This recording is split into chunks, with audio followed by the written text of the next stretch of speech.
Tja, was macht man, wenn der Strom weg ist im Wohnzimmer und in der Küche der Herd nicht mehr geht? Das gute alte Gas.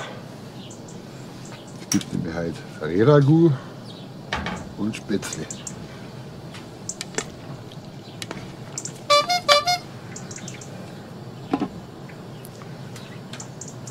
Das Wasser kocht bald.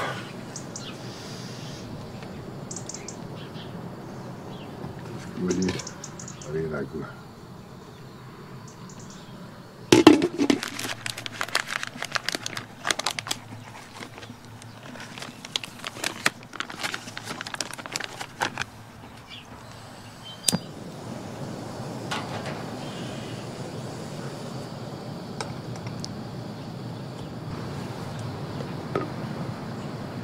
So.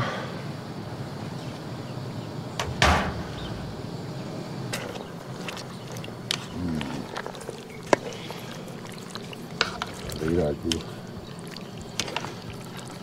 Und das ist am 18. Da sind wir bei den wieder. Ja?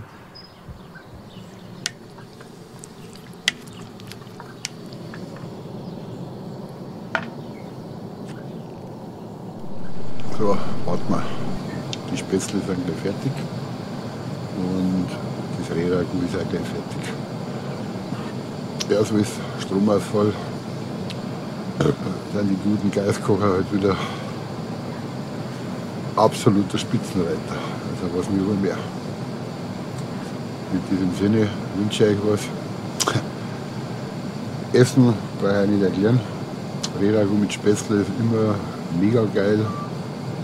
Vom Jäger sehr gutes Reh und Spätzle vom Sättle oder Sättele, die besten Spätzle. Und ja, man kann damit leben. Also mit diesem Sinne wünsche ich euch was, lasst ein Abo da und da ich sagen, bis zum nächsten Video, Helmut die Ernker Filmschmiede.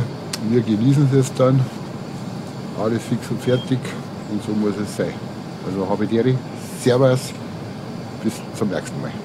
Ja, das Essen war lecker, war mega geil. Jetzt räume ich das ganze Zeug wieder weg. Die ist fast leer. Und dann war es das wieder. Also geschmeckt hat es, wie gesagt, sehr gut. Ja, in der Not ist Gas immer noch das Beste, was es gibt. Und ich würde sagen, lasst ein Abo da. Schreibt es in die Kommentare, was da jetzt nicht machen, wenn kein Strom nicht mehr da ist und der Herd nicht mehr geht. Gas. Einfach Gas. Cooles Teil. Geht immer. Also habe ich dir ein schönes Wochenende, meine Lieben.